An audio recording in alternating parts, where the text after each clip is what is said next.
According to the information published by the Strategic Communications Department of the Ukrainian Armed Forces under the Ministry of Defense of Ukraine, the Ukrainian artillery neutralized 17 officers of the 810th Marine Brigade of the Russian Black Sea Fleet.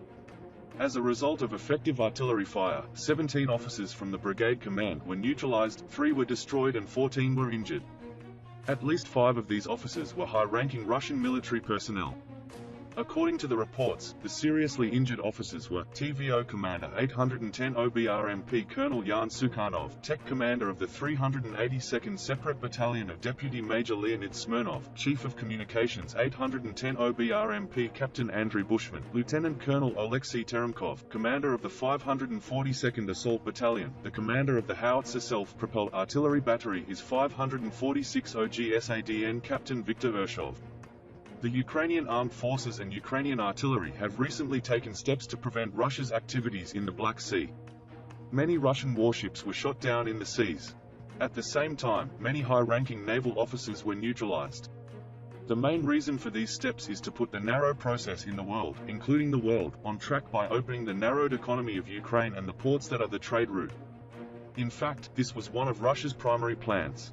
Russia, which annexed Crimea in 2014, later moved its troops from Crimea towards the coastline with the invasion that started in February. The Russian army, which split into two in the east and west in the south of Ukraine, quickly occupied Kherson. Then Melitopol fell into the hands of Russia. But Mariupol in the east and Mykolaiv in the west stood against the ground operation of the Russian army and did not allow it to advance. With this move, Russia aims to completely remove Ukraine's maritime border. The main purpose of this move was to hinder Ukraine's maritime trade, to make it difficult for Ukraine in terms of economic and humanitarian needs, and to prevent aid from Western allies coming to Ukraine by sea. This move was partially successful. Ukraine currently does not have a coast on the Sea of Azov and has only 2 cities on the Black Sea. They also have Odessa and Mykolaiv. These 2 cities were blockaded by the Russian Navy from the sea and the shipments were completely blocked. However, there was a situation that Russia was thought to be unable to calculate. The complete Russian takeover of Ukraine's Black Sea coast and its blockades dealt a major blow not only to the Ukrainian economy, but also to the world grain cycle. In their statements on this subject, experts warn that the world may suffer from grain starvation in the coming period. We will detail this issue, but the USA can completely solve this problem with the Harpoon missiles it plans to send to the region. However, there is a great deal of pessimism about which country the first Harpoon missile fired at Russia will be delivered to Ukraine. Russia's Black Sea blockade is making the world pregnant with a serious food crisis. Especially the western parts of Ukraine and Russia have a very serious grain production capacity. However, the fastest and most economical way to open these foods to the world market is the Black Sea.